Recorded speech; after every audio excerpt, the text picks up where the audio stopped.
Hello everyone, peace of the Lord Jesus Christ to all of you. Merry Christmas, and I hope you are enjoying your holiday and your time with the Christ, the Lord of Lords and the King of Kings. So happy holiday everyone. I made a video just to answer this gentleman here. He is speaking nicely and I respect that. This is weird. I never saw a Muslim speaking without cursing, but so you are welcome in my page to post always and to ask, and if I have time I will answer you. He is saying, Mad Hamid, Mr. Investigate, even you did the same thing in your video. Invoke the core of Allah. You were talking about the Surah 5 Al-Ma'idah, table spread 501, which was actually continuing of 599, 5100, 5102, 5103, etc. So he's telling us that you are doing the same as Muslims when they post for you the verse from Luke. If you remember in this video we are answering about Luke, that the Muslims they are taking the verse out of context, and I did the same. Okay, I will go and I will show you I did not do the same. The reason the verse we are reading from Luke, sir, it is a teaching of purple, which means Jesus, he never killed. Jesus, he never himself kill anyone, and he never ordered the killing of anyone. But in the whole stories of Quran, it's about things happened for real with Muhammad, especially when it's come to Muhammad, and you have to agree with that, right? Now if we go to your Quran and if we read the Quran you told me to read, those are the verses you asked me to read, you will see that those have, will not let me to go there. Like what this verse will tell me about this, what this verse will make me understand this one.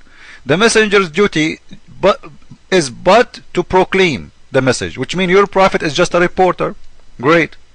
So your prophet is just a reporter. So who is the one who will explain the Quran? No one. Because if your prophet himself is not allowed to report the Quran, and you say to them in verse 101, you who believe ask not questions about things which is made plain to you, may cause you trouble. But if you ask about things when the Quran is being revealed, they will be made plain to you. Allah forgive those. Man, it's even a sin even to ask a question about the Quran. So how you want to connect this one to this one? Connect them. This will be for my benefit, because this is showing me that Muhammad is not a prophet. What do you mean you are just a reporter? Who is the one is going to explain the Quran? If Muhammad himself cannot explain the Quran, who will do it? So if we say to the Muslims, your scholar said, they will say, no, we don't accept scholars. If we say to them, your Muhammad said, they will say, no, we cannot accept Muhammad even because he is just a reporter. So who is the one who will explain the Quran? No one.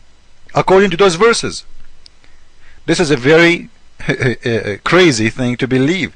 So the Muslims actually, whoever they follow to explain the Quran, they cannot follow according to this verse, because even Muhammad, he cannot answer. And this is why he made a verse in the Quran saying, don't ask me questions, because you know what, I am an ignorant guy, I don't know, I have no idea, I was stealing those verses from someone's book.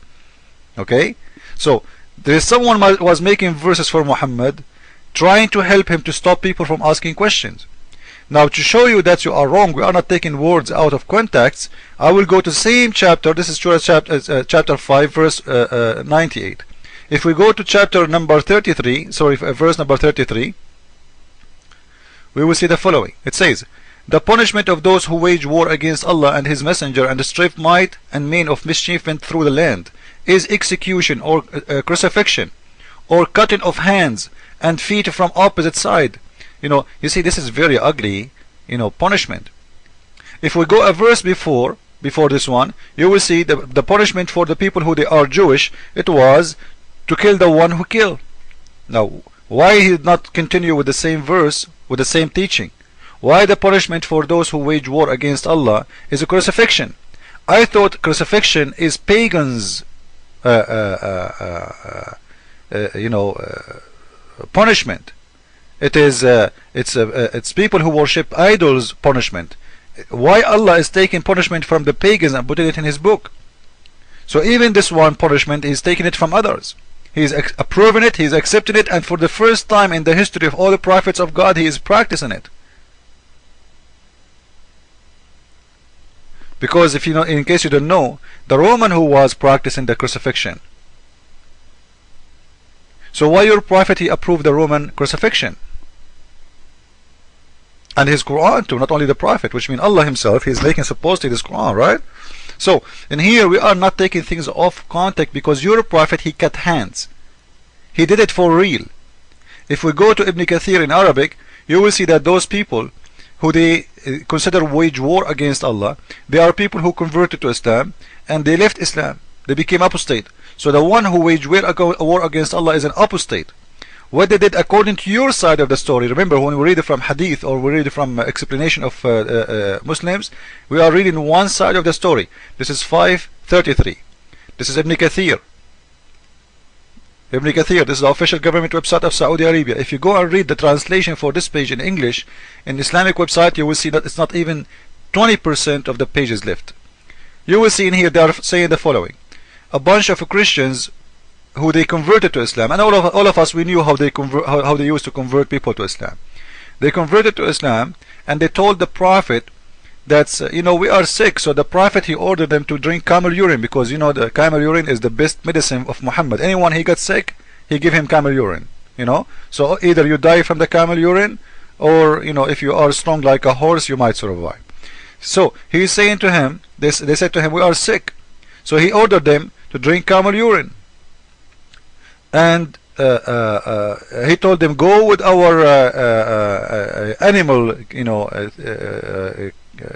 the guy who take care of the animals, go with him and drink from the camel urine. Maybe you will get better.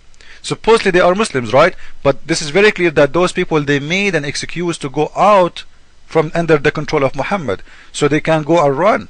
Muhammad, he forced them to Islam. This is why when they left, what they did, when they are away, they killed the guy who take care of the animals, and they scared all the animals, which means they did not steal them. You see in here it says وَطَّرَدُوا, وَطَّرَدُوا al-ibil, which means they scared them and they make them run. They did not steal one animal.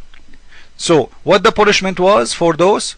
Muhammad, he took them, he put nails in their eyes, he cut their hands, he cut their foot, and he let them die under the sun slowly. Now let me ask you a question. The verse before, it says that the one who kills someone, the punishment is, this is from your Quran, not my Quran. The punishment for someone who kills someone is killing him. Fine. One of those people, he killed that man who take care of the animals. But your Prophet, he put nails in the eyes of all those who left Islam. You see in here, we told the children of Israel that the one who killed, in the case of murder, he will be killed. Fine. I have no problem with that. But suddenly we see your Prophet making another Quran fit only for the Muslims. The case is not only killing the person who did that. No, they are cutting hands, you are putting nails in their eyes, you are crucifying them, which means you are torturing them. This is not a punishment anymore. Muhammad is taking not a justice, he is revenging from those people who they left Islam. As you see in here, he put nails in their eyes, and when they are alive, imagine how nice your Prophet is. A man, he is putting nails in the eyes of a human being, they are alive. One of them he killed, the rest of them did what? He left Islam, and they are men and women and kids. So you will see in there, he said, فَقَطِّعَتْ أَيْدِيهُمْ وَأَرْجُلُهُمْ وَسُمِّرَتْ أَعْيُنُهُم, which means he did that to all of them. He cut their feet, he cut their hands, he put nails in their eyes, and he crucified them, and he let them die under the sun, to die slowly. So are you telling me now I'm taking things out of context? Did your Prophet put nails in their eyes? Read it.